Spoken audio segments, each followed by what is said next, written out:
안녕하십니까. 나으라모원 원장 문창식입니다. 이 시간에는 우리 면역 항암제를 사용하고 있는 분들이 이 부작용 나올 수 있어요. 이 부분에 대해서 좀 살펴볼까 합니다.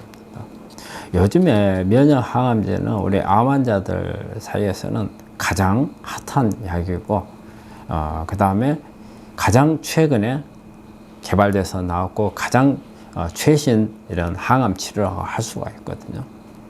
그래서 우리 환자들이 관심을 많이 갖고, 또 대학에서도 어떤 실제적인 치료하고 임상에도 많이 적용되고 있는 게 면역 항암제입니다.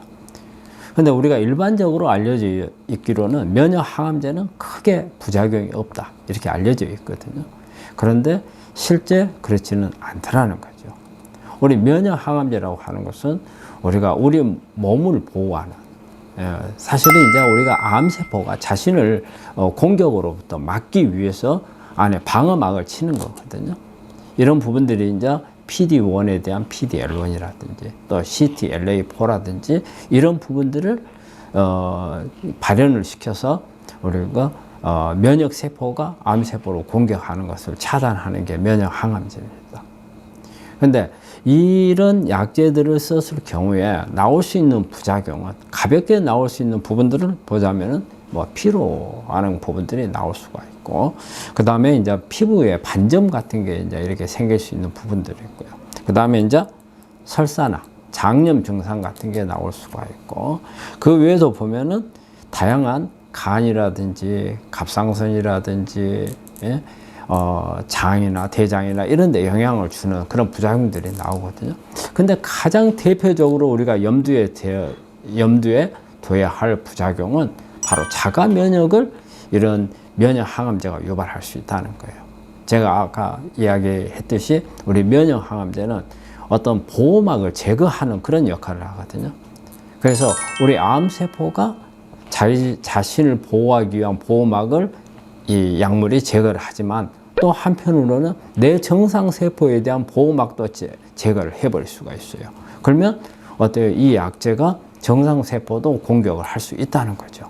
그래서 우리가 이런 부분들은 일종의 자가면역 질환의 증상에 유사한 그런 부분들을 나타낼 수가 있거든요.